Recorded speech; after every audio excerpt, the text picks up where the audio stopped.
Amen. Kamusta po tayong lahat? Mabuting pinagpala? Pinagaling? Dadaling sa buhay na walang hanggan? Kailan niyo gusto? Amen. Gusto niyo hindi, dadaling yung araw na yun na babalik ang Panginoon. Amen? Si Jesus po ba'y mabuti? Amen. Si Jesus po ba ay maituturing na kayamanan? Amen. Kaya niyo siya ipagpalit? Amen. Kaya niyo siya ipagpalit? No. Hindi ko siya ipagpapalit. Amen. Tunay nga na ang Panginoon natin ay worth it. Worth it ba siyang sundin? Amen. Because today we're going to be talking about following Christ. Ano po? So we have our references found in Luke 9, 23-24, Romans 12, 1 and 2, and I'll just be reading on Luke 9, 23 and 24. Sabi po doon, He said to them, if any man will come after me, let him deny himself and take up his cross daily and follow me. At sinabi niya sa lahat, kung sino mang taong na isunod sa akin, ay tumanggi sa kanyang sarili, at pasanin sa araw-araw ang kanyang krus at sumunod sa akin. So ito pong talatang ito ay isang panawagan ng kapanahunan na nakaharap ang Panginoon sa kanyang mga alagad at hanggang ngayon, pag binabasa natin ay parang buhay na salita na nag-aanyaya sa atin. Magtatanong po ako, sino po yung mga tumanggap na sa Panginoon bilang Diyos at sa tagapagligtas? Amen! Kayo nakakaalam, kung kayo po ay nakasusunod na, sumusunod na sa Panginoon, buhat-buhat ninyo, pasan-pasan ninyo mga krus. Ano po ba? So we're gonna be elaborating those matters habang tayo po ay pumapalakot sa ating mga pinag-uusapan. Kaya napakahalaga na malaman po natin yung salitang follow. So sabi pa Alyaya, hindi po ito pilitan. Sabi po, sino man sa inyo ang nais. Siyempre, meron tayong kanya-kanyang choice and willingness. Di ba? Kung gusto natin sumunod o hindi.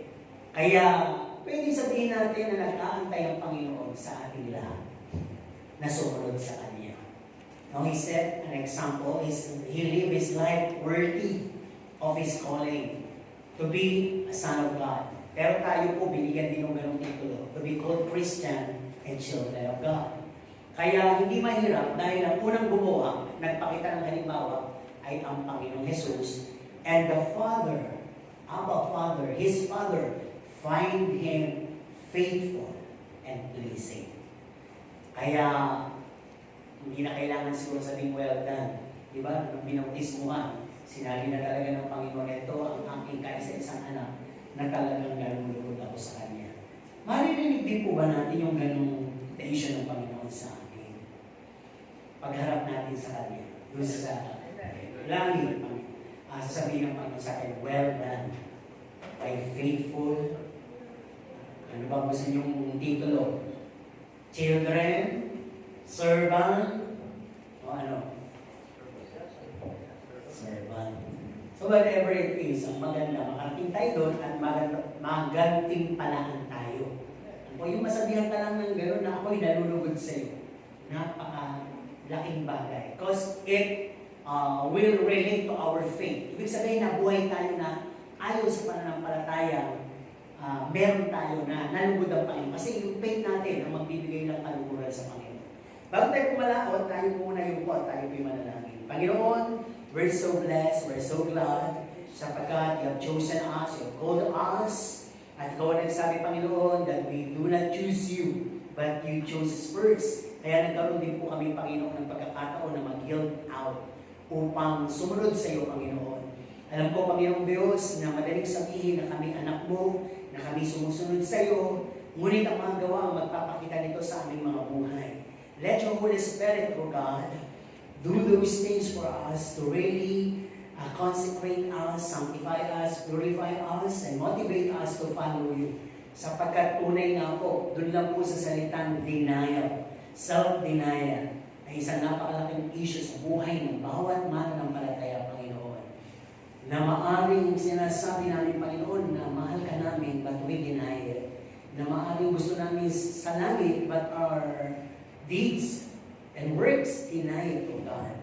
Tulungan niyo po na huwag ganun ang mangyayari. Ang ma-deny namin ang aming sarili at ang gawa ng sanlibutan ito. Bigyan mo kami ng labis at ang karunungan, Panginoong Diyos, na hindi kami, Panginoon, magmamataas, Panginoon, kundi magpapakumbaba. Sa tulong ng Banal na Espiritu, ipaunawa mo po sa amin ang iyong mga salita. At ito po, Panginoon, ay magyumaman sa amin at pagbigay po sa amin ng katuwiran, kasapdanan, kabananan, O God. Sapagkat ikaw na tumawag sa amin ay Diyos na banal, Panginoon. Kaya alam po namin sa pagkita ng iyong salita, babanalin mo kami. Sa patuloy na pakikinig, Panginoon, lalakas kami sa aming pananampalataya. At sa patuloy, Panginoon, na pag-iingat namin sa iyong mga salita, Panginoon, lalago po kami. Kaya pinapaubaya po namin ang bawat isa sa amin. Let your Holy Spirit guide us and let your Holy Angels be with us. Cover us with your precious blood. Ang kami dalangin sa pangalan ni Jesus. Amen. So ating po remember, you follow me. No? Yun din yung ating conclusion mamaya. Sa lahat ng mga narinig nyo, tatandaan nyo lang, sumusunod tayo sa Panginoon. O pwede yung marinig na, tandaan nyo, sumusunod kayo sa akin, sabi ng Panginoon. Kaya in following Christ, ulitin ko, sabi nga, if there be any man will come after me, let him deny himself. Sa totoo lang po, marami pa rin pong Kristiyano ang hindi pa po nakakausad. Ano po? Hindi pa po nagsisimulang sumunod sa Panginoon. Kasi kung ating pong titiglan, ang Christian life, it must be lived or ibuhay mo to out of your comfort zone. A life without comfort. Kaya kung titignan natin, marami pa rin Kristiyano yung naghahangad ng comfort sa buhay. No? Yun yung nangyayari. First and foremost, hinahanap nila yung makapagtapos silang mag-aral para for the future, hindi masama. Hinahanap nila yung ano pa ba yung bigay kasaganaan sa kanilang buhay para naman mabili nila yung gusto nila, makain nila yung gusto nila, hindi masama. Ano po? Pero I believe that the Holy Spirit will gonna balance everything. Kasi minsan pag hindi, mas tumitimbang na mabigat yung cares of life. Diba? Mas tumitimbang na mabigat yung. Pero tatandaan po natin, yung Christian life is a life that must be the same as with the life of Christ. As in one word. Ano ba yung buhay ni Kristo? Hindi tayo panatiko at hindi ko binamotivate na maging katulad tayo ni Kristo 100%. Pero si Kristo, inubad niya yung tinatawag na karanyahan, yung langit, at pinasok niya yung karukhaan, yung hirap.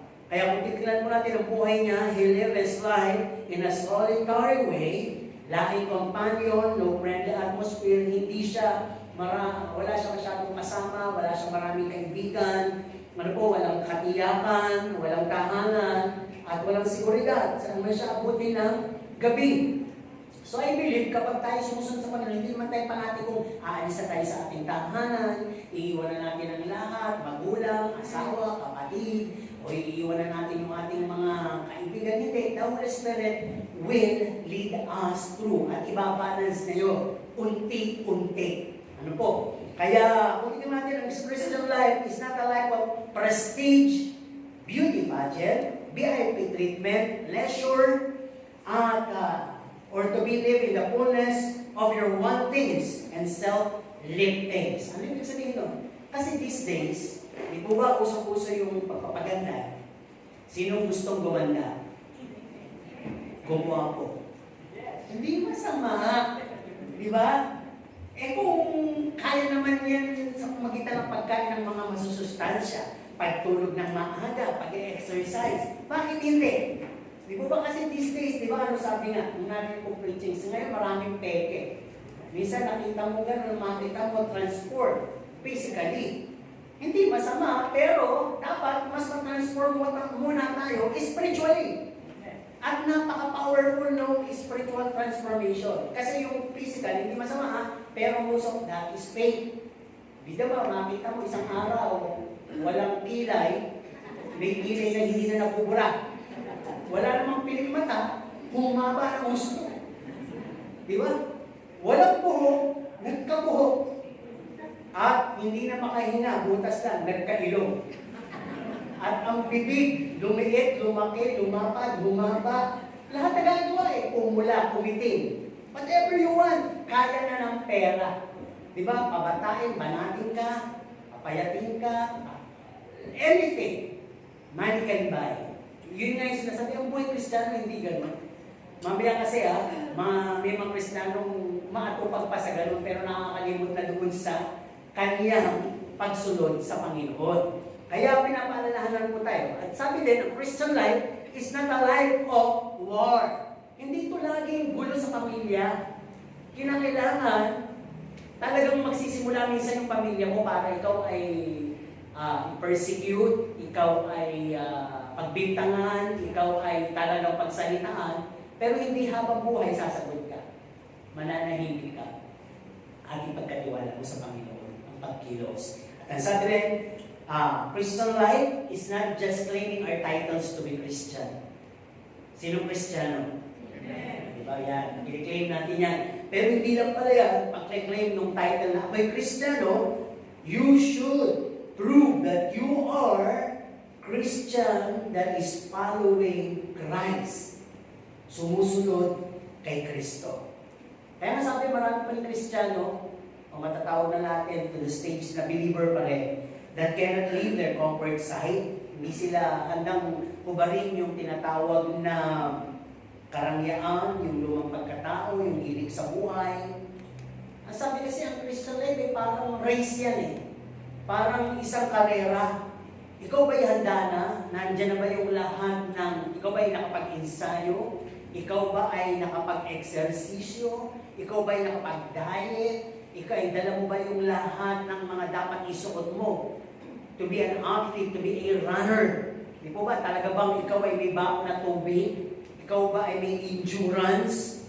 Kaya sabi, maraming Kristiyano, katulad ng isang karera, sa bawat kandidato, makikita mo agad yung may winning spirit.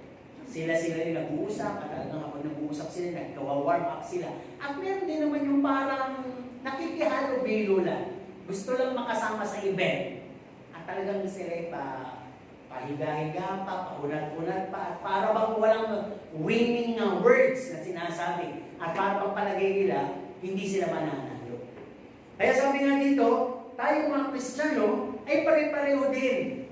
Meron tayong sa kalagitnaan na mapapansin na malakas at may mapapansin din tayong tama lang at may mapapansin din tayong mahihina. So, ibig sabihin lang dito, go on with those with a winning spirit. In spirituality, go on with your fellow Christian that has a bigger faith. Makiisa ka doon sa kapwa-Kristiyano mo na sa feel mo, malalakas ang pananampalataya. Yung ang pag-uusapan lagi ang Panginoon, yung ang gusto lagi hayo, yung ang gusto lagi gawain ng Panginoon. Amen po ba? Kasi hindi naman hinid sa atin, hindi lahat ng mananampalataya, hindi lahat ng Kristiyano, ganon ang level ng faith. Hindi lahat ganon kataas. May nadadala lang, may nakikisipan siya lang. Meron lang dumadalo for the sake. Hindi pa rin yung iba, assuming lang, yung iba hindi pa rin nakakasigurado. Yung iba meron lang talagang motibo. Huwag mag-aagalit. This is how sure is the Word of God. Kaya nga sabi ni Pablo, si Pablo na bilang mangangaral, ay sukat din niya. Sabi niya, may nangangaral ng tungkol sa Panginoon na para mataas ang sarili. May nangangaral tungkol sa Panginoon sa kanilang motibo. Ang sabi ni Pablo, ano sa akin? Ang mahalaga, napapangaral ang salita ng Diyos. Ay, ibig sabihin salita ng Panginoon ang may kapangyarihan, hindi naman yung nagdadala, yung dalang salita ng Panginoon. So sa ating mga mananampalataya, hindi yan nakikita doon sa tinatawag na laging dumadalo. At hindi na natin pwedeng sabihin na ganun pala, huwag na lang dumalo. Hindi ganun. Ibabalansin na ng Holy Spirit. Kung yan ang nasa puso mo, passion mo talaga, mahal mong Panginoon, hindi ka napipilitin. Pag talagang gawain ng Panginoon, lagi kang nandoon. At pag talagang pinag-uusapan tungkol sa Panginoon, una Panginoon, hindi mo siya pwedeng itsapera. Hindi ka lang pwedeng excited dahil pinagpapala ka. Ganito ka dumalo dahil pinagpala ka. Pero pagka naman, andyan na naman yung mga kaibigan mo, andyan na naman yung cares of life, masauna ka sa buhay mo yun. Hindi ka tunay na, hindi mo talagang passion yun. Maaari na i-excite ka lang dahil may naunang bagay na dumating sa buhay mo. Check on ourselves.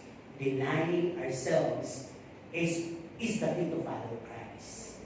denying ourselves. Kaya balik tayo, sabi nga dito, Christian life is a life of denial. Marami pa rin Kristiyano natin ready to deny themselves. Paano yung ganito? Paano yung ganyan? Paano yung aking asawa? Paano yung aking business? Paano yung aking kinabukasan? Paano yung aking pag-aaral? Paano yung aking mga planuhin sa buhay? Paano yung mga gusto ko pang mapuntahan? Hindi ka talaga ready sumunod kay Kristo. Di po ba? Kaya sabi, maaaring hindi ka pa rin sigurado at handang magutom, handang mahawaran, at handang mawalan ng reputasyon.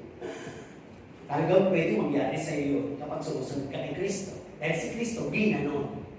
Pero pangako kagad ng Panginoon na walang makapag-iwalay sa iyo sa pag-ibig ng Diyos. Kahit pakagutuman, kahirapan, ano pa mang mga puwersa ng mga espiritu yan sa taas, sa kalaliman, o kahubaran, kamatayan, walang makapag-iwalay sa iyo sa pag-ibig ng Diyos. Yun ang maganda ron. Kaya kung tinilan po natin, ano po, gusto ko lang i-highlight o ibigay yung pakito ko na to, Total Father's Day. I've witnessed my father, si Pastor Hill. Nung dumating sa kanya yung calling ng Panginoon, he's on his stable job. Meron siyang, as forester, meron siyang stable job. At talagang ilay sa promotion as director. Magiging director siya.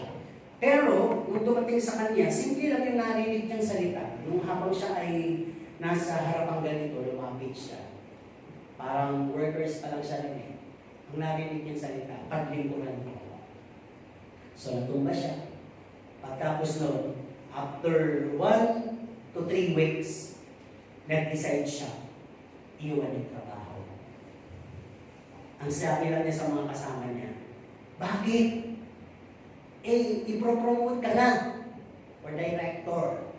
Bakit iiwan mo? Isa lang sinabi niya, because of God's calling. Alam niyo sabi ng mga kasama niya, calling o kuliling? Ibig sabihin, kasi siraan ka ba ng ulo?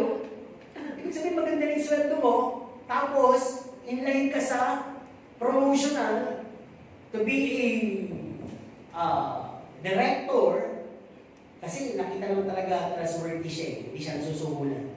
Tapos, iiwan mo lang ng basta-basta lang, yung hinayag na lang ng kanyang mga inferiors, yung mga taguhan niya. Bakit po, Mr. Rebo? Isa lang lagi sinasabi niya, because of God's calling. At talaga namang nakita kong sumunod siya sa Panginoon, talaga pong na-wipe out lahat yung kasalanan. Although, may lumaki kami maraming sasakyan, taturi sasakyan namin ng panahon na yun. Talagang kumakain kami ng sagana, pero hindi naman po binenta yun. Talagang ibig sabihin, nagbawas lang sa luho, sa pagkain. Kung dati may mga tulong kami, bawat isa sa amin, may yaya, 4, naka-aircon kami, patay na aircon, wala nang yaya. Yun na lang yung kakainin, hanggang punta kami sa tuyo. Tuyong walang mantika, kaya tuyong inihaw. Ano po? At talagang napakarami nilang naging gawain sa Panginoon, Bible study. At talagang duman po talaga sa hirap at talagang threat, pagsubok. At hanggang sa, alam niyo yung point na parang gusto nang sumuko. Dahil marami kang anak, 6 ang anak mo. Nandun si Shelly, bunso namin. So hindi ko naman narinig, pero pag nag-uusap sila, nakikita yung kalungkutan nila bilang magulang. Ako yung kasama ng dalawang kagaluto, na pag-uusapan nila yung ano pa ipapakain natin sa ating mga anak. Hindi tayo pwedeng lumapit sa ating mga kapatid, sapagkat masisira ang ating mga patotoo. Pero salamat, God comes to the rescue. Bago dumating doon sa punto na magbenta pa ng kung ano para lang mabuhay, dumating po at nabuksan ang pagpapala sa buhay namin. And up to now, nakita ko yung 100-fold blessing ng Panginoon kapag sumunod ka sa Kanya. Gagawin kasi ng kaaway yun para talagang tumigil ka, para sisihin mo ang Diyos, para sabihin mo isang, ba't pa ako sumunod-sunod sa'yo, ito tuloy na wala sa akin, nalugi tuloy ako, nagkagaling-gan dito ang mga buhay namin, mga anak namin napunta sa public school. Di ba may napahinto ka, isa pa nga ako sa napahinto nun, 2 taon dahil lang doon sa ganung sitwasyon. Pero all things work together for good to those who love and follow Jesus Christ. Amen po ba? At ilan po natin, ang sabi nga ang buhay natin, sa pagsunod natin sa Panginoon, ang sabi nga, we must learn to deny. Everyone who accept Jesus Christ as Lord and Savior, nabaptize na kayo in water, at nabaptize na kayo in Spirit, ang sabi nga dito, you must be convinced to follow Christ. Kailangan makumbinsa po kayong sumunod kay Kristo. You must learn to decide. Amen po ba? Alam po, ano kung kayo ng buhay na walang hanggan? Sino gusto ng buhay na walang hanggan? Wala kayong inisip, nakapag-decide kayo sumunod. Ibig sabihin, you're willing to have it. Pero kung mag-decide kayo ngayon, in your logical reason, halimbawa na, kaya mo bang ibenta ang ari-arian mo? Kaya mo bang tumigil sa kahibangan mo? Kaya mo bang huwag nang bigyan ng focus ang cares of life, ang hanap buhay mo, ang trabaho mo, ang mga kaibigan mo, just to follow Christ? Sino kaya? So, di ba? Hindi natin kaya agad mag-decide. Pero yung eternal life na inaalok, gusto natin kagad makuha. Sa pag-aralan natin, hindi naman po tayo dito tinatawag na panatiko. Ibig mo ba sabihin, Pastor, tigilan ko na yung pag-aaral, tigilan ko na yung trabaho, tigilan ko. Hindi po gano'n. Tignan natin, ang banal na Espiritu magbibigay po sa atin ng liwanag. Ano po? Kasi sabi nga dito, tayong lahat, sabi nga ni Pablo, nagkaroon siya ng pananampalataya, ang mabuhay kay Kristo at ang mamatay ay pakinabang. Bakit na sinabi yun? Sapagkat napatunayan niya, worth it, yung kanyang sinunod.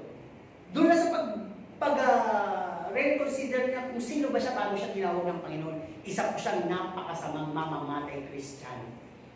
Hindi na siya mamamatay tao, mamamatay Kristiyano. Pero bakit pinagkatiwalaan siya ng Panginoon? Bakit siya tinawag? Bakit siya niligtas? Nakita niya yun. Ano po? Kaya, upon learning those truths, sa kanyang buhay, sumunod siya sa Panginoon. Kahit sinabi ng Panginoon, sa pagdadala mo ng aking pangalan, magdurusa ka. Talagang ikaw ay uusigin, ikaw ay hahantingin, ang buhay mo ay magkakaroon ng maraming kapahamakan. But still, kaya niya nasabi, for me to live is Christ. Ano man yung naisip mo sa akin, I will live for it. And to die is gain. Alam po ninyo na sinasabi niya to, nung binabasa ko to, sinabi niya, kung ako lang gusto ko pang mabuhay, dahil malaking pakinabang, para makapaglingkod pa ako sa inyo, makapagministeryo pa ako sa inyo, nararamdaman niya na, di ba? Pero kung ako yung mga matay, ang mangyayari, magiging ko lang yung reward ko sa Panginoon. Di po ba? Pero sabi niya, kung siya ang pipili, gusto niya pang mas mabuhay at makapaglingkod ng marami pang beses. Kahit dinanas niya na yung shipwreck, kahit dinanas niya yung nabugbog siya, kahit dinanas niya na yung nakulong siya, kahit dinanas niya na yung mga pinag-uusik siya ng kapwa Kristiyano din, pero nakita niya yung kahalagahan ng pagsunod kay Kristo. Ano po? Kaya sabi nga dito, napakalaking bagay. Kaya rin niya sinabi na I am crucified with Christ. Kung ano yung pinagdadaanan ni Kristo, napagdadaanan ko na. Ano po? Nevertheless, not I, but Christ liveth in me.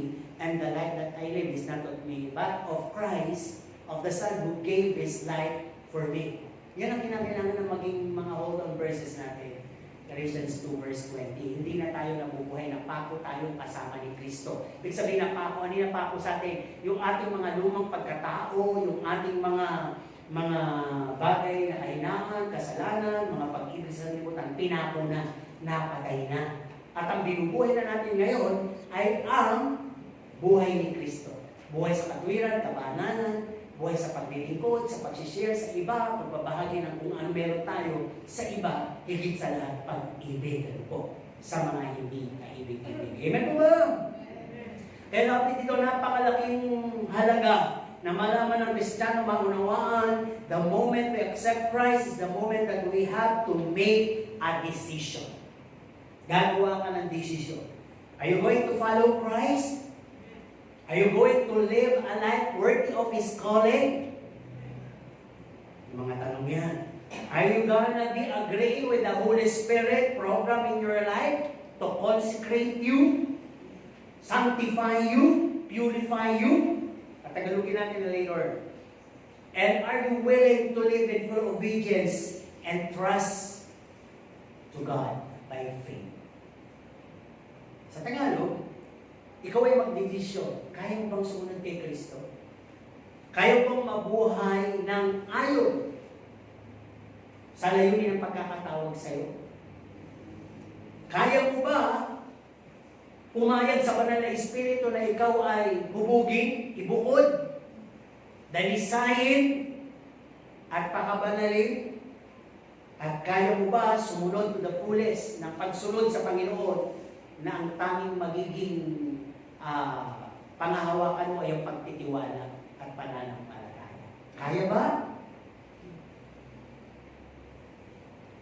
Siguro parang akong sinasabi ko, iba sa inyo, parang papakatras.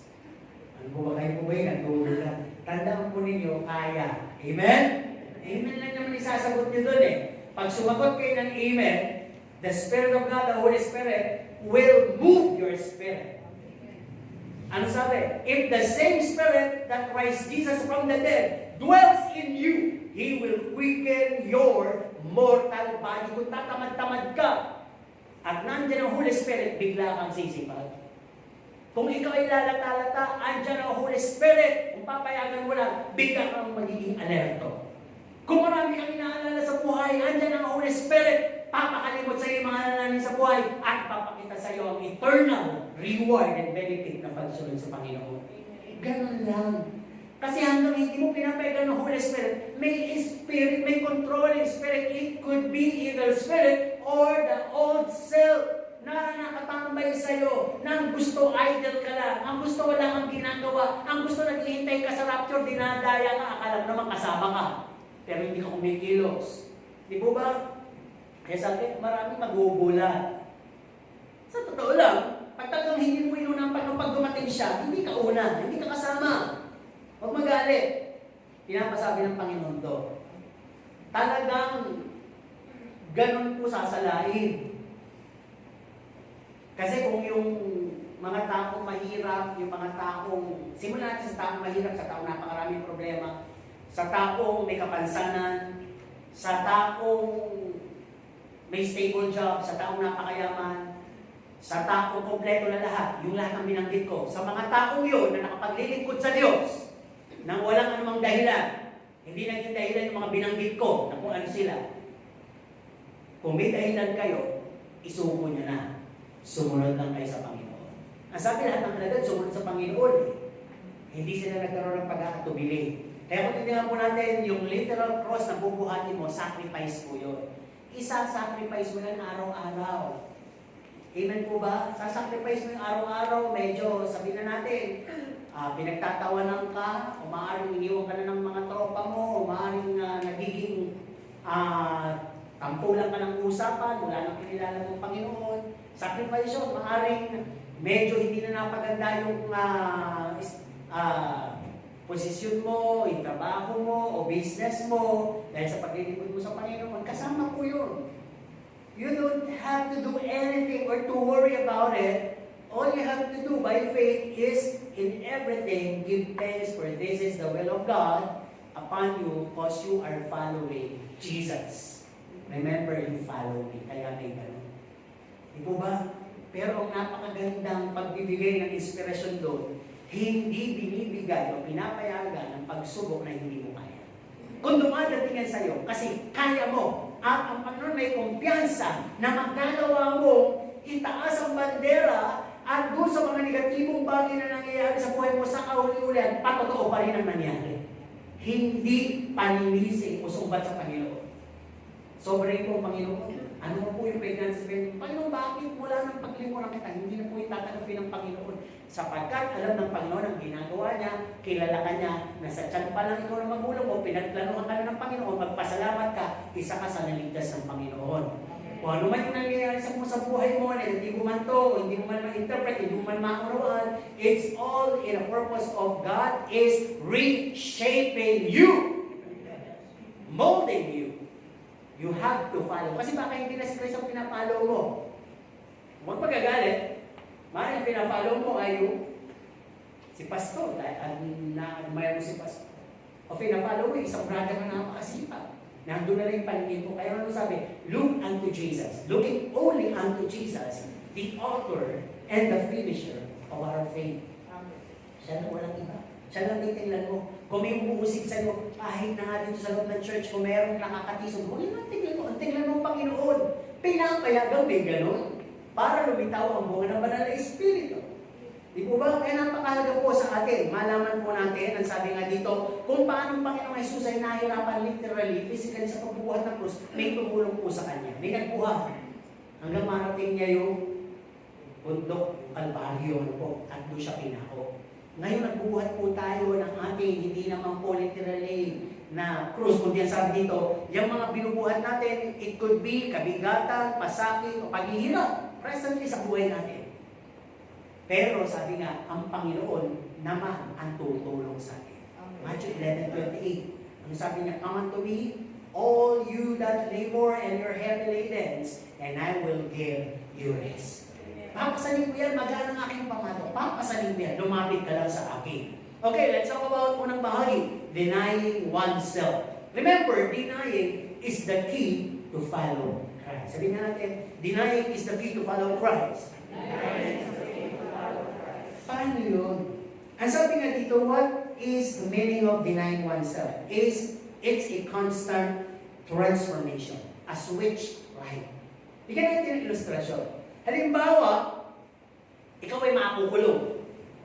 O ikaw ay papasok sa kumbento. Yan yung isang halimbawa na yung buhay na ibubuhay mo, hindi na pwede yung dati. Di ba pag makukulong ka, pwede pa ba yung malaya ka? Pwede pa ba yung tatambay ka sa kanto? Pwede pa ba yung gusto mong oras na matulog? Pwede pa yung gusto mong oras na maligo? Pag nakulong ka, bago ka pumasok sa kulungan, yung talagang walang yaman na, uhubarin mong lahat at magpapalit ka ng gamit, pangkulungan. Ano man yung meron ka, di ba? Makita natin yan, aalis yan, lalo sa American movie, di ba? Makita, yung may cellphone ka, susi ka, o ano man yung nasa possessions mo, uhubarin lahat yan, papangangayin ka, baka may tinatago ka pa sa ilalim ng dila mo. Lahat. Bakit? Dahil magiging yung buhay ng nakakulong, pare-pareho na kayo. Ganun din yung papasok sa kumbento. You have to deny yourself. Di ba yung mga, ewan ko lang kung totoo, talagang kinakalbo, di ba? At sabi, kakasal nga kay Kristo, talagang kakalimutan mo na yung event sa buhay, kakalimutan mo kahit pamilya mo, at maglilingkod ka sa Diyos. Yun yung denying oneself. Di ba? Para ma-identify ka doon sa papasukin mong buhay. So sa buhay po na papasukin natin kay Kristo, you must learn to deny yourself, your oneself. Pero hindi po gano'n kapanati po. Na ngayon, tinanong ko si Kristo, bukas maghirap ka kagad. Hindi gano'n. May Holy Spirit nga po na magtuturo at maglilid sa atin. Accordingly, habang nakikinig ka ng salita ng Diyos, nagbabasa ka, o may nagsishare sa'yo, may nababasa kang post, o may nakikita kang buhay ng Kristiyano, doon ka unti-unting natututo. Ganito pala. Ganyan pala ang buhay Kristiyano. Nakaka-bless pala pag nabubuhay ka ng mas may pagpapakumbaba. Bakit siya ang yaman pero hindi mo nakita nagyayaman? Nakaka-relate ka. At pwedeng sumunod ka, lalo na pagka pinag-aralan mo yung buhay ni Jesucristo sa Biblia. Kung paano siya nagkaroon ng pag-isip ng isang alipin nung hinubad niya yung pagiging pagka-Diyos niya.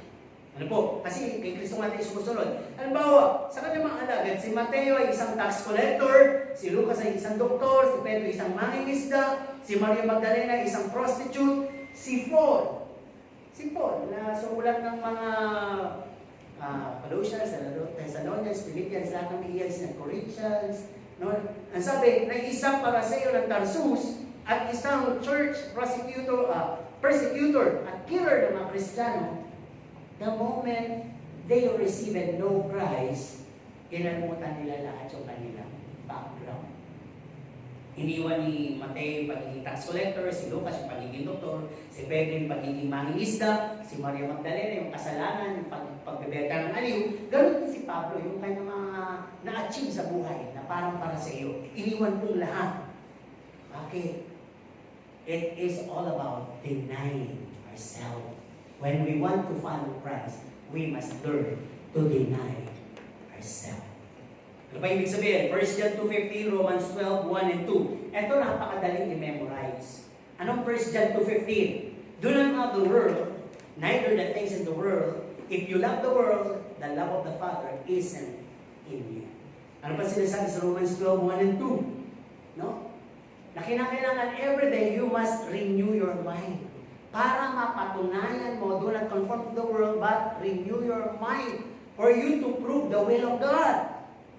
Hindi mo mapapatunayan ang will ni Lord pag hindi ka nagbago ng mindset. Pag ang mindset mo lagi, nagsisikap ako, bakit ba ako nagsisikap? Dahil gusto ko umunlad ang buhay, hindi masama. Kaya ako nagsisikap dahil gusto ko magkaroon ng mamahaling cellphone, magandang relo, gusto ko magkaroon ng magandang bahay, magandang kotse. Sa matuloy sabi, gusto ko magkaroon ng magandang karangyang buhay. At sa aking paghirap, gusto ko ang buhay na leisure, pleasure. Di masama. Pero, considering those things in these days, hindi ko rin sinasabing masama, pero pwede kang madaya. Pwede maibus mo na lang lahat ng oras mo doon, dahil yun lang nasa mindset mo. Hanggang dumating doon sa punto, marami ang Kristiyano Kristiyano na nadadaya pa. No? Mula sa mahirap, nakilala mo kayo na pagpala, natutong magbigay. Pero nung pinayaman ng konti, natutong mandaya. Hindi niya naman ibigay yung lahat sa Panginoon. Nag-design siya ng kanyang sariling way. Why? Kasi yun yung greed eh. Yun yung pwede ipasok ng kaaway sa'yo. Pagod ko to eh. Sino makikinabang siya? Nagbibigay ko, pagod ko to eh. May pangarap ko sa buhay eh. Tama na ng ganito. At hahanap ko na ng versikulo sa Bible na sa tingin mo ma-justify yung ginagawa mo. Remember, without the aid of the Holy Spirit, ang Bible pwede ka rin pong maligaw. Kung babasahin mo lang yan at pipiliin mo lahat ng gusto mo to justify your wants, your needs. And your interpretation ay para bang nakarelay na lang doon sa gusto mo, hindi na doon sa will ni God. Kaya pwede kang maligaw. Kaya when I'm sending words, scriptures to those, every night, marami ko pinapabasa, sinasaid, may mga pinapadalahan ako, exclusively sinasabi ko, ask for the leading of the Holy Spirit, guidance, para hindi maligaw. Di po ba? Kaya napakahalaga. Nasabi po dito, 1 John 2:15, Romans 12:1 and 2, it simply means abstaining from the lust of the eyes, the flesh, killing our old flesh and the strong man to death. Abstain ka ngayon sa kita ng laman. Paano ba nai-istira pag kita ng laman? Sa mata, sa lahat ng nakikita mo sa social media. Di ba?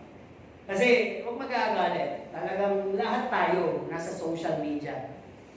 Gusto mong mamili sa social media. Gusto mong may makilala sa social media. May hanapin ka sa social media. Parang hindi na mabubuhay ang tao kung walang social media. Pero tayong Kristiyano, pwede tayong mabuhay. Partly dyan. At the soonest, hindi na dyan. Kundi being influenced by the Holy Spirit. Pwede gamitin ng Panginoon sa atin yan para lumago. Pero hindi yan ang means purely para lumago ka.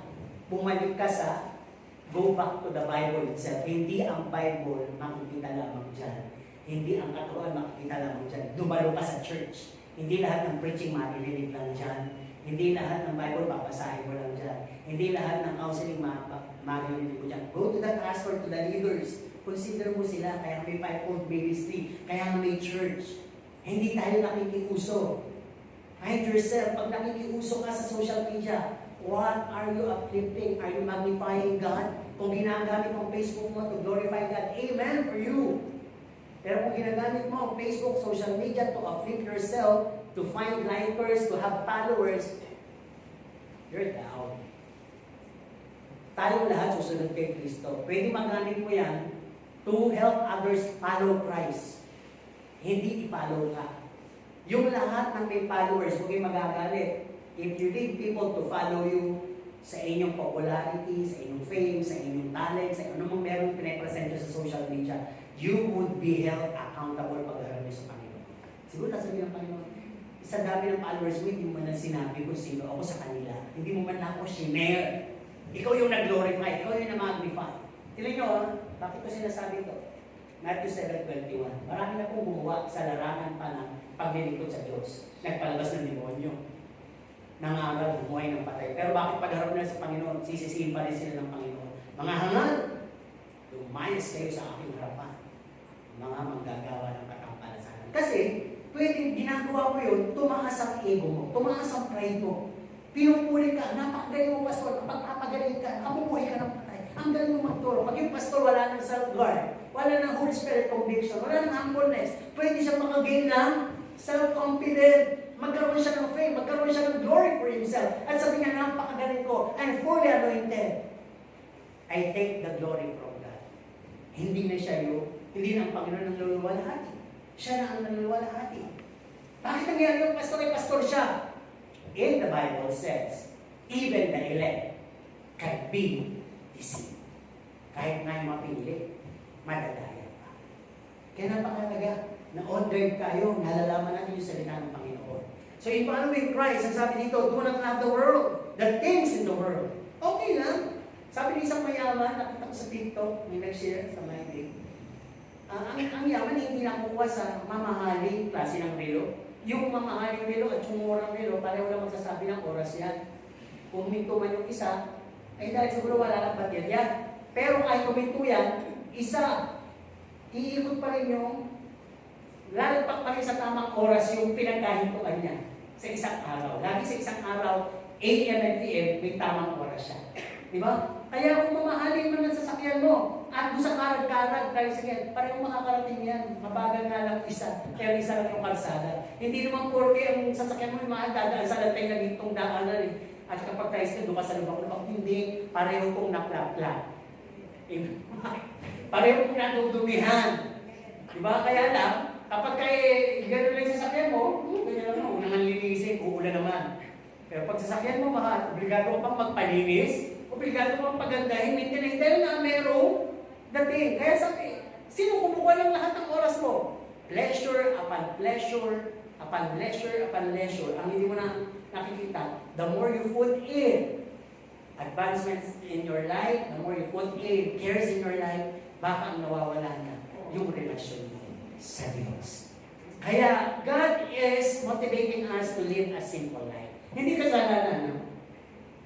Kung papayamanin ka ng Panginoon, di umaman ka o magkaroon ka ng hindi po kasalanan. Kasi kung sasabihin ko kasalanan yun, kapanatikuhan yun.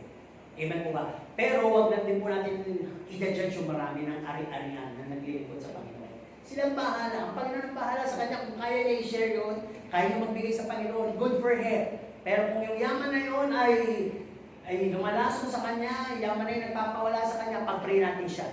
Amen po ba? At kung kayo naman, huwag din kayo magsusumod sa Panginoon. Bakit Panginoon? Mas matagal na ako naglilingkod sa Kanya. Pero siya, kaya na lang, pinagpala mo siya kagad. The Lord knows what's best for each and every one of us. The Lord knows our tendencies.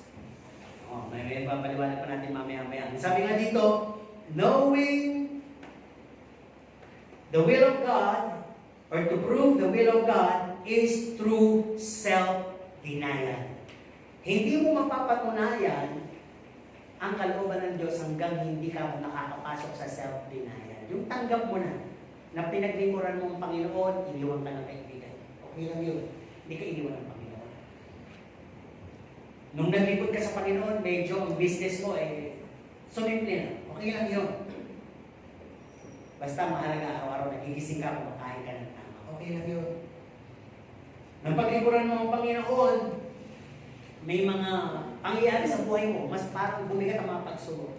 Okay lang yun dahil lalo kang napapalapit sa Panginoon. Sabi po dito, it will be hard for you to follow Christ and deal with the righteous life or to learn the will of God unless you deny the word. Kasi sabi po dito, Christ cannot entrust you a divine task which includes hindi ka pagkakatiwala ng Panginoon ng divine task.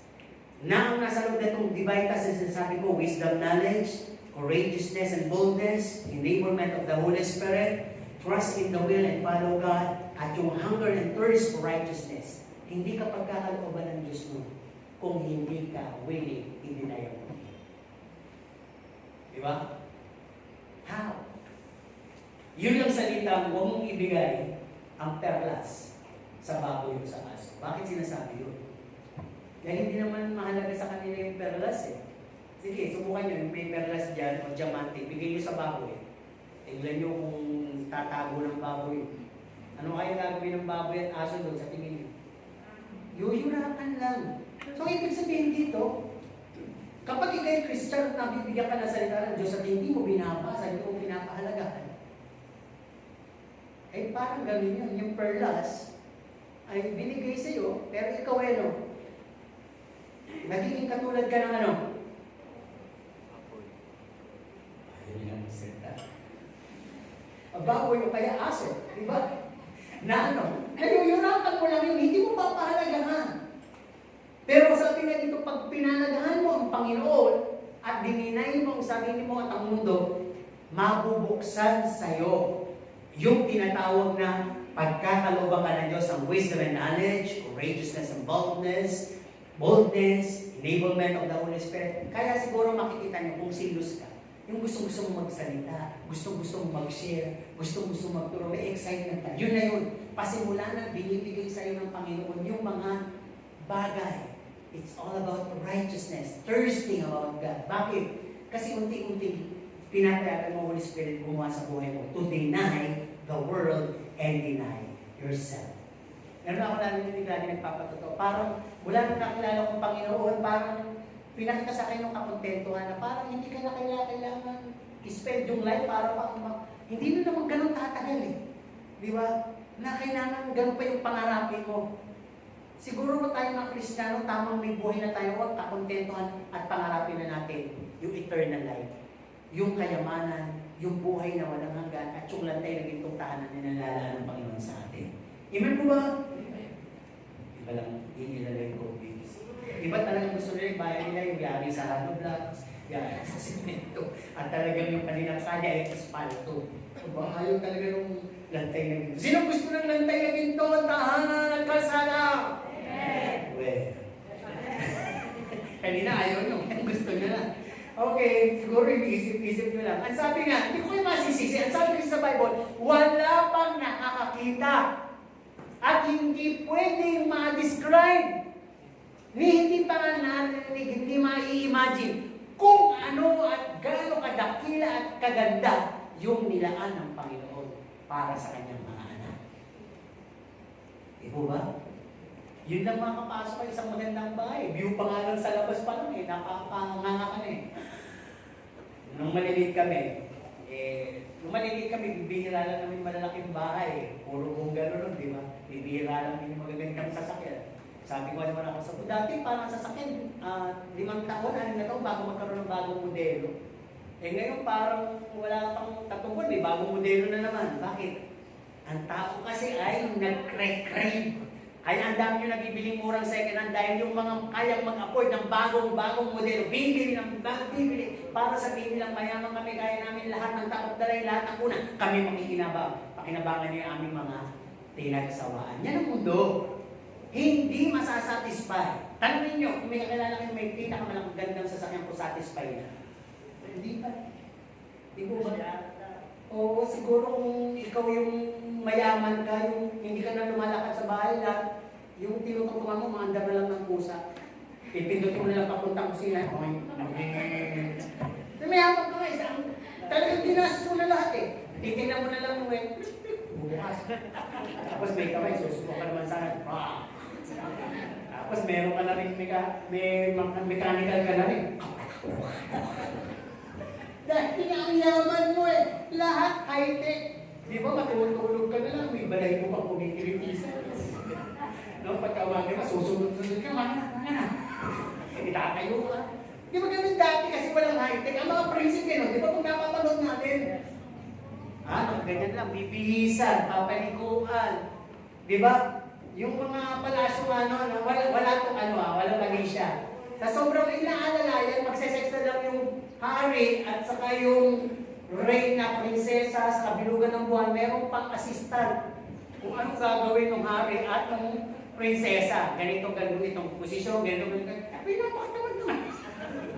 Di ba, pera yung high-tech na. Huwag nyo sabihin, hindi kayo nakiki-high-tech. Lahat ng gusto yung pampaligaya, nasa cellphone nyo na. Di ba? Yung iba malakas ang imahinasyon, pipindot lang sa pagkain. Wow, napakasarap, subo ng kanin.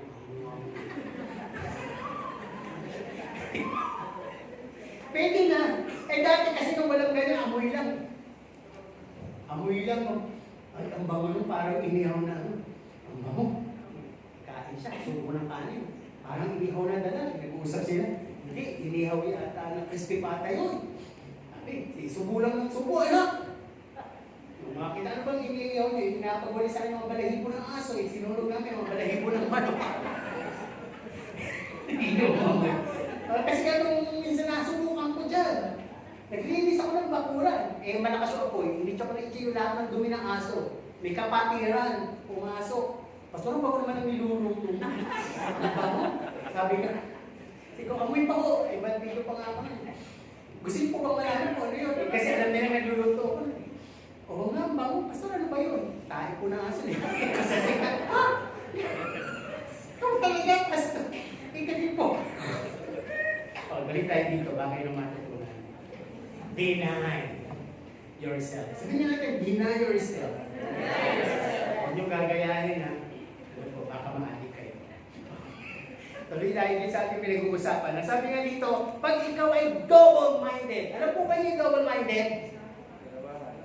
Oo, si kanina naman yung double din siyempre. Salawahan. Hindi ko naman sinabing Tagalogin. Ano ba ibig sabihin nun? Paliwanag ang ibig kong sabihin. Ano ibig sabihin pag double-minded ka? Salawahan yun. Ganito yun. Minsan gusto mo, minsan ayaw mo. Diba? Yung desisyon mo, hindi maka-decide. Nangyayari ba sa Kristiyano yan? Amen. Sama ka mamaya sa visitation. May mga kakain pa doon? Oo. Sama ka mamaya, meron tayo soul winning. Mukhang kulitin ko. Nag-isip mo na. Sama ka mamaya, may makakain. Wala, kanya-kanya yung sakripisyo. Tayo na lang. Iba na yung desisyon mo. Bakit tayo iba? Kasi nga, double-minded ka. So sabi dito, kapag dalawang focus mo, pipiliin mo yung isa iinisan mo. Amen po ba? Pero lagi kong pinapaalala, hindi ko pinatitigil ang trabaho nyo, hindi ko kayo pinatitigil sa inyong pag-aaral, hindi ko kayo pinatitigil sa kung anong mga ginagawa nyo sa buhay nyo para kayo po'y mabuhay. Naniniwala akong Holy Spirit pabalansin kayo na hindi nyo maihuli ang Diyos, mauna pa rin ninyo ang Diyos sa lahat ng bagay. Na yan lahat ng mga pinagkakaabalahan nyo ay bahagi lang kasi yan para mabuhay kayo at habang naghihintay tayo sa Panginoon. Ibig sabihin, sa umaga pagkagising nyo, unahin yung manalangin, magbasa ng Bible. Sa gabi, ganun din, bago kayo matulog. Amen po ba? At prayer without ceasing, ay ibig sabihin dito, anuman, sa anumang lugar, anumang oras, anumang araw ginagawa mo, pwede ka namang kumag-usap sa Diyos. Mag-entrust, magbili, magpatakip, at purihin mo siya. Pwede mo naman siya luwalatiin, kahit anong araw, kahit anong oras, saan ka mang lugar. Ang ganun ka, meron kang tunay, legit, at genuine na relasyon sa Diyos. Amen po ba? Sinong naalala ang Diyos? Kapag linggo lang. Ang bilis nyo naman kasi. Teka, kasi, sige, sinong naalala ang Diyos? Ayan, tama yung sagot niya. Pag linggo lang. Wala, tama. Ako nag-post kasi. Sinong gusto at nauuhaw sa Panginoon? Amen. Amen. Sino yung nagugutom para sa Panginoon?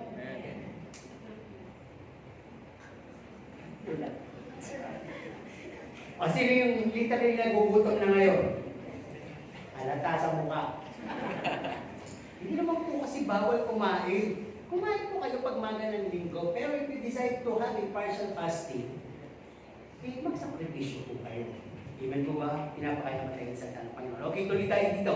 Ang sabi dito, if you find your works ineffective, matagal ka ng Kristiyano, parang hindi epektibo, hindi ako lumalago, hindi ako napagpapala, anong klaseng buhay ko. Ang sabi po dito, it is because you are self-connected only and not godly connected.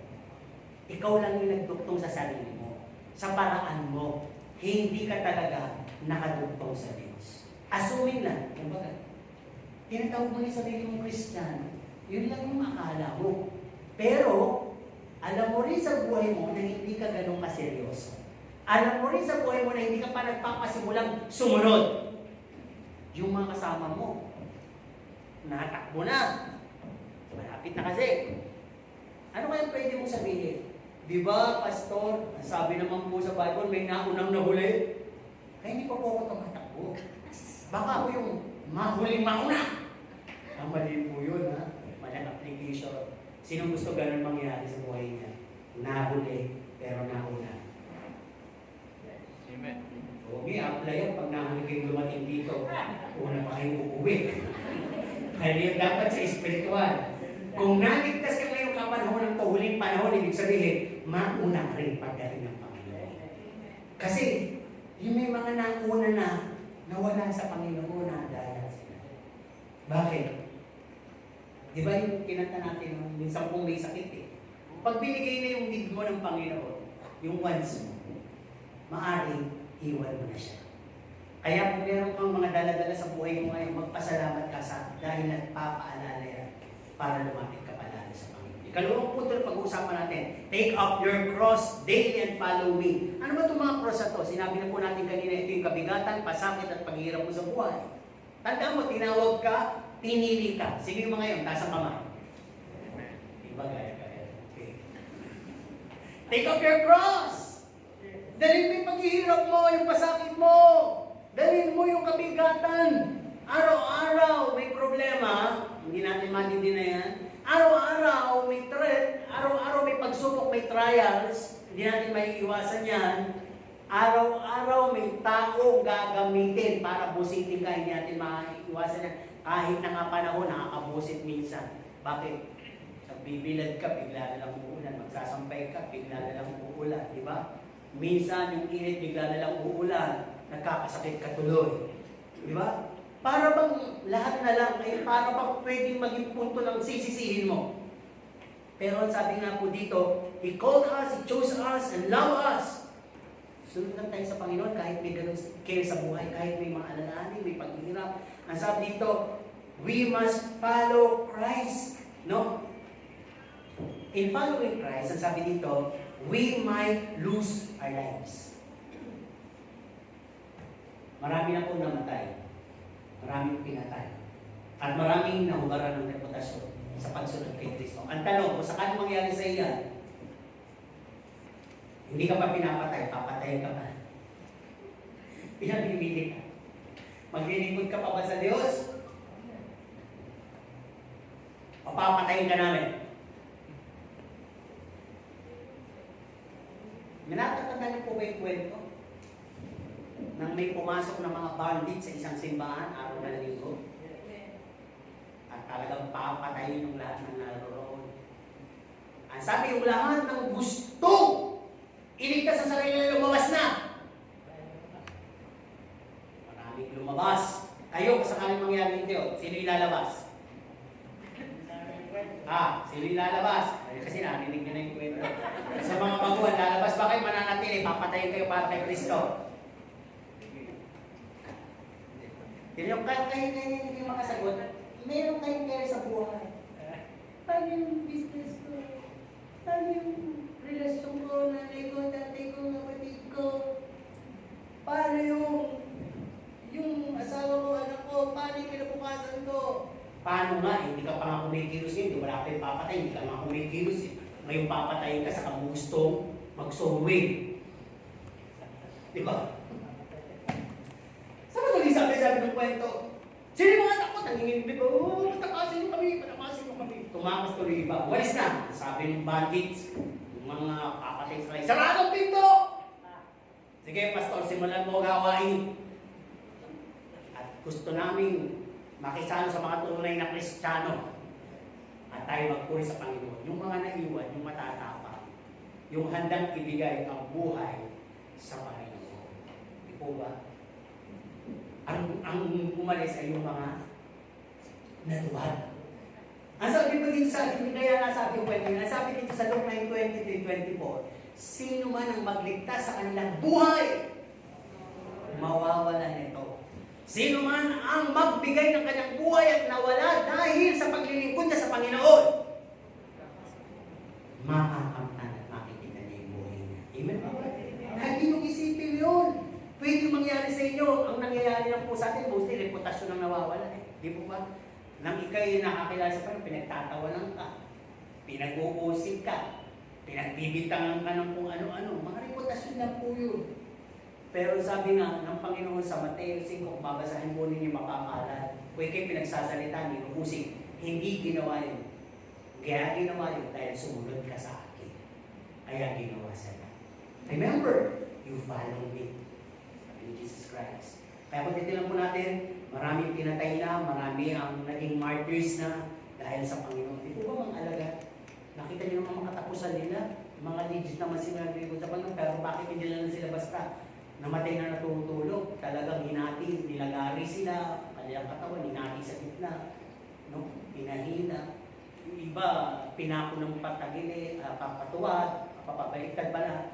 At yung iba naman, nilubog sa kumukulong langis. Di po ba? Lahat ng kahirapan ginawa. Pero they lose their lives, but they'll find it in heaven. Hindi naman siguro mangyayari sa atin yun. Buti nga yung bansa natin, hindi ganun ka-extreme. Pero marami na po, di po ba, nakikita natin sa YouTube, bigla na lang binabaril yung isang kongregasyon, pinapatay sila sa paglilingkod nila sa Panginoon. Pero mapalad tayo, nandito tayo sa isang bansang malaya na nakapaglilingkod sa Diyos. Alam niyo, nung tinanong ko dati kabataan, kung maiiwan kayo, anong gagawin niyo? Sabi ng mga matanda, bata pa nga, maglilingkod na po sa Diyos. Naku po. Kung kailan naiwan, saka maglilingkod sa Diyos. Nung hindi pa naiiwan, ayaw maglingkod sa Diyos. Abay, pag naiiwan po kayo, hindi na po kayo maglilingkod sa Panginoon. Pag nag-rapture, wala na pong simba. Baka pag nag-rapture, bawa Sabado nag-rapture, linggo, pupunta pa kayo dito. Huwag na po. Tanong niyo sa akin kung saan kayo pupunta. Tanong niyo po sa akin, sasagutin ko kayo. Ibigyan mo agad? Agad-agad? Hindi naman agad-agad. Mag-enjoy muna. Ay, sige, tanong niyo po kasi. Gusto niyo po ba kung saan po niyo gusto pumunta kung sakaling dumating ang Panginoon na iwan kayo? Sabihin niyo naman, saan? Warte? Warte lang talaga. Pwede na rin, pwede na. Kung meron naman pong tatakan dyan pumunta po kayo sa Tatak Center. Yung tatatakan kayo. Ayun na naman pagmamalaki nyo. Abay, akong kauna-una ang Kristiyano, may mga nak-nak patatak. Ayun na lang, pwede mo magmalaki. Di ba? Wala kang pwede magmalaki, naiiwan ka. Kaya, gawin mo ng malayang-malaya, taas noo. Dahil mo buong pamilya mo naiwan din. At kayo na ang una sa pila para kayo ay matatakan. Now, tatlong size. Tatlong sa isip. Tatlong sa isip, 666 wala. Oo, tama nga naman. Tatlong 666. Ay, tatlong 6 pala. Ayun. Kasi kung tatlong 66, ang dami 66. Siksikan sa loob, siksikan, di ba? Okay, balik tayo dito. Baka pag uwi nyo yan, matandaan yung 666. Anong preaching? 666. Balik tayo dito. Sabi nga dito, take up your cross daily and follow me. Expect daily challenge. May threat ang Christian life, katandaan po ninyo. Para bang obstacle yan. Para bang nakasuot ka ng pangkasal, dadaan ka sa kalagitnaan ng puti, tinik, at mga mapag-itcha ng mantsa. Ano yung damit mo? Pangkasal. Ang ngayon, anong pwede mong gawin para hindi ka mamantsahan? Magkotse. Ha? Magkotse. Magkotse. Pwede natin being sealed by the Holy Spirit or covered by the precious blood of the Lamb. Parang gano'n, nalagyan na natin. Baka iba, gano'n ang gawin. Umiwas ka, mag-ingat ka. Kasi ba, pag nakita mo may butas, tutuloy ka pa ba? May puti. Pag nakita mo yung may tinik, tutuloy ka pa ba? Hindi na, syempre. Caution na yun Di mo ba? Tutuloy ka pa ba siguro? Sabi mo, buhay ko na muna yung pangkasal. Ibig sabihin, magpapakasama mo na ako. Sa kanila mo na magpapakabala. Parang gano'n naman yung sinabi mo. Hindi ko. Binigyan ka na ng Diyos ng katwiran, ng kapanalan. Be holy. Maintain mo yan. Dahil diyan naaabutan ng Panginoon. Hindi pagdating ng Panginoon pala magbibis. Hindi po, binigay na po yung damit pagkabanal sa iyo. Binigay na po. At pagdating niya, sasalubong ka na lang para ikasal ka sa Kanya. Amen po ba? Pag-ingatan natin yan. At ang sabi po dito, illustration. Ang sabi nga, marami na pupuhat ng krus. At bakit yung iba humihinto sa kalagitnaan? Bakit yung iba ay sumusuko at binibitawan ng kanilang mga krus? Ano sabi po dito? No? Many are being sidetracked, many failed and give up. Bakit? Bakit nangyayari yun? Isa lang ang payo. Don't get distracted. Be determined. Determinado po ba kayo pumunta sa langit? Totoo. Sino yung gusto sa langit? Kayo na sumunod to sa susunod na tanong, sa isip na lang, bakit gusto mong pumunta sa langit? Mababaw lang yung salita kasi maganda ron. May makapagbibigay ba ng isang tumpak na sagot na nakakakilabot kung bakit gusto mong pumunta sa langit? Sige, magbibigyan natin. Pero yung sagot na yan, dapat talaga may puntong maganda. O sige, magpatingnan ko. Para matirang buhay na wala hanggan. Yun lang. Pwede na rin yun, maganda. Pero may isa pa. Para makasamang magpuri sa Diyos. Pwede na yan. Yung mga pangalawa yan. Kaya na pa natin pinag-uusapan. Ang sabi ng Panginoon, bibigyan ko yun ng hint. Pag naihanda ko na ang lahat doon, ako'y babalik na muli at kukunin ko kayo. At, ano sabi? Ano daw? Isasakdal? O ikakasal? Isasama. Tama. Pagtapos nun, yun ang nakaka-excite doon. Di po ba sa pag-asawa, nakaka-excite ba yung ba bagong kasal yung taga-virgin nakaka-excite ba yung kasal nyo? Hindi naman eh. Yung reception, hindi. Ang nakaka-excite doon, yung gabi na kayo na yung magkasama bilang parehong birhen. Tama? Kasi walang dito. Yung masamang isip. Sex is holy. Pinagkaloob ng Diyos yan. Purity yan. Sigad yan, love yan. Yung first time niya, kaya motivate to lalo yung kabataan ng mga birhen dyan, babae na preserve niya yan. You're gonna enjoy it and you're gonna have an eternal relationship till to the end. Bakit? Hindi kasi nabahiran dungis ang pinigay ng Diyos na siya mismo yung goddess na. Purity. Sex is pure. Sex is holy. Pag gumagawa ka niya ng premarital sex, yan nadaya ka, na-pervert ka ng away. Pinakita sa'yo na kaligayahan yan, pleasure yan, exercise, kahit sino, subukan mo, para ka lang naman ng aso, sige, mag-iba ka. Galit na galit ang Diyos niya, hindi ka aso. Kaya kapag sinabing son of bitch, anak ka ng puta, anak ka ng aso, kahit sino kasi pwede tumira sa aso. Hindi ka aso, tao ka. At ang sex, hindi masamang pag-usapan sapagkat yan ay banal na bagay. Perversion, binabaliktad lang ng kaaway. Pwede ka sa hayop, pwede ka sa kapwa mo lalaki, pwede ka sa kapwa mo babae, pwede kahit kanino, pwede sa bata, pwede sa matanda, pwede basta mag-sex kayo. Perversion yun. Ngayon kung nagkaroon pa naman yung kasalanan, nahihingi naman po yan ng tawad. Huwag mo na balikan. Si Maria Magdalena, unang halimbawa na may ganong kasalanan. Pero sabi ng Panginoon, sin no more. Ano nangyari kay Magdalena? Naging lady evangelist. Di ba ba? Nandun ko siya Maria. Ganon pag pinatawad ka na ng Panginoon, hindi ka na, you are no longer slave to sin. You are free. Gagawa ka na, pinagkatiwalaan ka na ng Diyos, banal ka na, binabanal ka patuloy ng Panginoon. Kaya huwag mo na balikan. Amen po ba? Balik tayo sa ating pinag-uusapan. Sabi nga po dito, remember, you follow me. Yung mga dating Katoliko, tatatanda po ba yung prosesyon?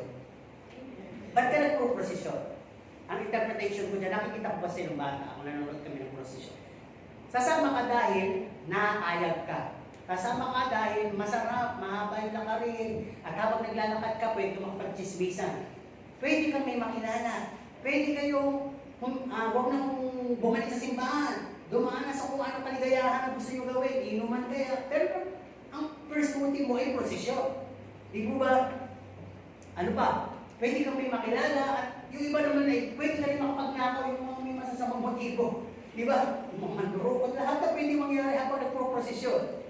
Parang ganyan din po pala ang ating buhay Kristiyano. Kung ikaw ay hindi talaga 100% na Kristiyano, you go with the flow.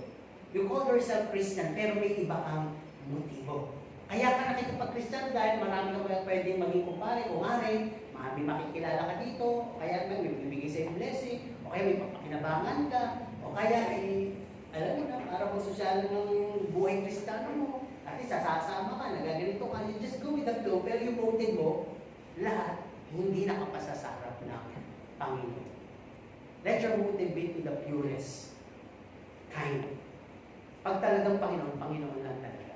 Amen po ba? Pag talagang Panginoon, pinaglingkuran mo, paglingkuran mo siya, na kahit may threat, At kung ano-anong care sa buhay mo, huwag ka magiging madi-distract. Balik tayo dito sa don't get distracted. Alam niyo po ba, sabi kanina ni tatay, what God offers you is eternal life. Nakuha niyo po ba eternal life ngayon? Hindi. Hindi pa kayo namamatay. Di ba? Eternity yun, ibig sabihin. Meron na po bang nakatanggap na eternal life? Promise pa lang yan. Pero, nag-offer din si Satan. Ayaw ni Satan na magkaroon ka ng eternal life in heaven's eternity. Hindi lang sinasabi ni Satan, pero sabi ni Satan, you can be with me also in eternity in hell. Pero para madaya kita, o-offeran kita ng worldly pleasure at bibigay ko niyan ngayon. Yan ang ginagawa ni Satanas to distract Christians. Bibigyan kita ng sinasabi mong ganyan, hindi naman will ni Lord, pero sabi mo will ni Lord ha. Kaya kung magbaga sa sarili mong kaparaanan, hindi ka nang provide sa Panginoon, pumunta ka sa gusto mong puntahan, nag-establish ka ng gusto mong establish, pinig mo yung gusto mong partner, nang wala sa kalooban ng Panginoon. Kinuha mo lahat ng offer ng sanlibutan, ano mangyayari sa'yo? You'll be deceived. At dahil doon, nadaya ka, ang eternity mo sa impyerno. Kaya napakalaga malaman. Ang sabi nga po dito, halos sa ating panghuli, remember, you follow me. Sino ba itong sinusunod natin? Siya ang Diyos na lumaban sa kamatayan. The last enemy of us is death. Ito ang huli natin na away. Nilabanan ng Panginoon niya, kaya nga sabi, ang mabuhay kay Kristo, magpatay Panginoon. Pag nakilala mong Panginoon, namatay ka, mayroon pa rin eternal life. Amen ang eternal life, kasama mo siya. Ano sabi ng Panginoon, ang nagpagaling ng iyong lahat ng mga karamdaman. Ang Panginoon ang magdadala sa iyo sa langit na bayan. Ang Panginoon ang hanggang ngayon, He cares to forgive you, accept you, and love you so true. Ang Panginoon lang ang pwedeng magpatawad sa iyo, tumanggap sa iyo at ibigin ka ng tunay. At ang Panginoong Jesus lang ang tatawagin King of Kings and Lord of Lords. Kaya worth it siya sundin, sumunod sa Kanya. Ang tanong, sumusunod ka na ba? Nagpasimula ka na bang sumunod? Masabi dito, set your eyes on Him. Hindi ito sa bigat ng krus. Hindi ito sa bigat ng, ano ba ito, Panginoon? Tagal ko na naglilingkod. Lagi may problema. Sa pamilya. Tapos may sakit pa ako. Tapos wala pa akong pera. Yun yung ibig sabihin, huwag kang tumingin sa bigat ng problema. Huwag kang tumingin sa long suffering mo. Huwag kang tumingin sa tagal. Maaari kasing pag binigay ng Panginoon ka ginawahan sa'yo, mawala ka. Pag kinuha ng Panginoon yung cross sa'yo, tumpik-tumpik ka nila. Di po ba yung nagdadala ka literal ng mabigat na bagay at ipinahingi sa sarili mo, anong kasunod na masarap gawin? Mag-unat-unat, ano ba? Magpalakad-lakad at matulog. Siyempre napagod ka eh. So pag tinanggal yung krus na yun, pwede kang magpatumpik-tumpik, maligaw, at pwede kang matulog spiritually. Nawala ka sa linya. Di po ba, napakahalagang malaman natin na hindi din tayo pwedeng i-confine, hindi din tayo pwedeng hawakan ng past life natin, past experiences, guiltiness. Totoo po yan, minsan umakil ka na, patawad ba talaga ako ng Panginoon? Karapat dapat pa talaga ako sa Panginoon? Ang Panginoon ba talaga tinanggap na ako? Pag doon ka nagre-rely sa gano'n, overthinking masyado, minsan, kahit ako nararanasan ko yung ganun. Pero pagka nakakabasa ako ng salita ng Diyos, diba? Tapos yung nakita mo na tinatakpan ka ng Panginoon, hindi ka nakikita ng Panginoon, sa karamihan ang nakakikita si Kristo sa iyo. Kaya ang dapat mong gawin, magpatuloy ka lang. Amen? Kasi kung mag-confide ka sa lumang pagkatao mo, sa mga nagawa mo, sa tingin mo, karapat-dapat po ba tayo? Hindi naman talaga. Kaya kung hindi pa ibibigay ng Panginoong Diyos ang kanyang buktong na anak, wala pong karapat-dapat maglingkod sa Diyos. So, kaya lang dahil sa binigay ng kanyang buktong na anak, naging karapat-dapat po tayo.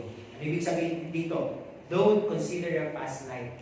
Kasi baka sa pagtingin mo sa past life mo, you yourself, you condemn yourself and deny Christ instead of denying yourself. Kaya sabi, remember Lot's wife. Yung asawa nila, ang leksyon doon is pagka nirescue ka na ng Panginoon, binigyan ka na ng chance ng bagong buhay, don't look back of your old life and pursuit. Wala na yun, basura na, kaya nga, gigibain na ng Panginoon. Sabi na pa nung tumakas kayo na mabilis, para walang distraction, wala nang lilingon. Pag lumingon kayo, magiging kaliging asin. Lumingon. Siguro, hindi niya matanggap na ganun-ganun kabilis ang bubunawin yung Sodom at Gomorrah. Kaya paglingon niya, ano nangyari sa asawa nila? Naging siyang aliging asin. Pag hindi nagpipiro. Ngayon, hindi na tayo magiging aliging asin. Amen po ba? Napakarami na pong asin sa palengke na makamura. Kaya kailangan kayo gawin asin. No? Ang ibig lang sabihin dito, kung hindi ka ma-preserve, parang ang Diyos ang gagawa para ma-preserve. Kadibi asin is preserve. At hindi na tayo magiging gano'n sapagkat sabi, tayo ay asin. Pero may babala sa Bible, kung ang asin ay wala ng alat, mabuti pa dito itapon na sa daanan at idurakan. Wala nang silbi. Huwag nyo hayaang maging asin kayo na walang alat. Alam nyo yun, parang asin. Di ba? Na peke. Kailangan meron kayong alat. Okay, may mga tanong lang at dito natin talaga tatapos. Ano yung tanong? Sinong gusto ko na magtanong? Pastor, tapos na ka. Kasi kanina pa sinasabi dito na natapos. Tumitigil pa sa relo. Kung ang relo nyo, ang makapagbibigay sa inyo ng pagkakasala o barin nyo, yung walang sa bahay. Ha? Kung ang tiyan nyo, ang magdadala sa inyo ng gutom, para hindi makapakinig, punan nyo bago kayo pumunta rito. Diba? Diba sabi na pang kayo pumunta rito, hindi pinapupunto. Lagyan nyo ng pagkain. Kung ang mata nyo, ang magdadala sa inyo sa pagkakatulong at ma-perfect nyo, huwag kayong magpuyat sa gabi. Amen po ba? Ayan ha. Kasi may ganun kang talata, wala po, nirevise ko lang. Baka kasi sa linggo, wala nang matay mo. Dinukot talaga. Hindi, ito yung mga tanong. Okay, question in Christian life. Mag-amin lang kayo pag naging tanong nyo na to, ha? Wala namang masama. Lahat naman tayo may tanong na ganito. Gusto ko lang participation. Amen? Amen. Gusto ko yung sa amen. Amen? Amen. Sasagot pa kayo? Amen. Why do I suffer? Hindi talaga kayo nag-suffer. Hindi, ibig sabihin na to, natanong nyo na ba to? Ako ay amen din ako doon. Why do I suffer? Nung nagkasakit ako lately, tinanong ko yun eh. Huwag mo sabihin, hindi kayo nagtatanong. May sagot kasing maganda. Ay, judge kayo. Sumagot kayo, okay? Why do I suffer? Why I am rejected by friends? Amen. Why I am persecuted by my family? Amen. Why I am falsely accused? Amen. Why I am surrounded by problems, trials, pains, and adversities? Amen. Why does I experience losses? Amen. Why do I feel abandoned and misunderstood quite sometimes? Amen. Saan naman ang sagot? Remember, you follow me. Kaya may ganun. Sinusunod kayo sa akin. Dinidistract ng kaaway ang attention para huwag kayo sumunod. Cares of life yun, di ba? Cares of life, iwan ka ng mga dating mong friend, tawanan ka ngayon. Mga bunagin, mga ano yan, inukulukot, ba't naging inukulukot ka na? Lang sa'yo yan, kung maniniwala ka sa kanila. Born again yan! Hayaan mo lang. Makikita mo kung sino mabe-burn again sa huli. Amen po ba? Huwag kayong padala. Kaya sabi dito, the world will hate you because of me. The world or your friends will turn their backs on you because of me. At ang sabi dito, they will kill you, even kill you, because of me. Luke 9:24b, whoever will lose his life because of me will find his life. Ang conclusion natin dito, no? It does not matter how heavy your crosses are, your crosses that you carry, but do find yourself. Kung mabigat yung dinadala nyo, doon pa ba kayo sa track na dinaanan ng Panginoon? Nandun pa rin ba kayo sa line na dinaanan ng Panginoon? Na habang dinadala niya yung krus, ang kanyang iniisip, tayo. Ngayon, i-rescate natin. Habang dinadala natin yung book, sana iniisip natin siya. Amen po ba? Kaya ako may dala-dalang ganito dahil sumusunod ako kay Christ. Ay, pag hindi pagsunod kay Kristo, kung nakikita niyo sa TikTok na. Ganun talaga. Baka naman mausap sa TikTok. Biro na. Nakakita kasi ako yung mga kulang ng walakad na gano'n. Nagpapakit. Naku, pag ganyan-ganyan ka, wala kang Kristo. Naku, pagdating mo sa impyerno, lalabasan ka ng uod sa iba't ibang butas na tila ka kung nakaganyan ka. Diba? Hindi, totoo yun. Kaya, ibig sabihin, tingnan niyo yung buhay niyo. Amen po ba? Tingnan natin ang buhay natin. Amen? The Holy Spirit will balance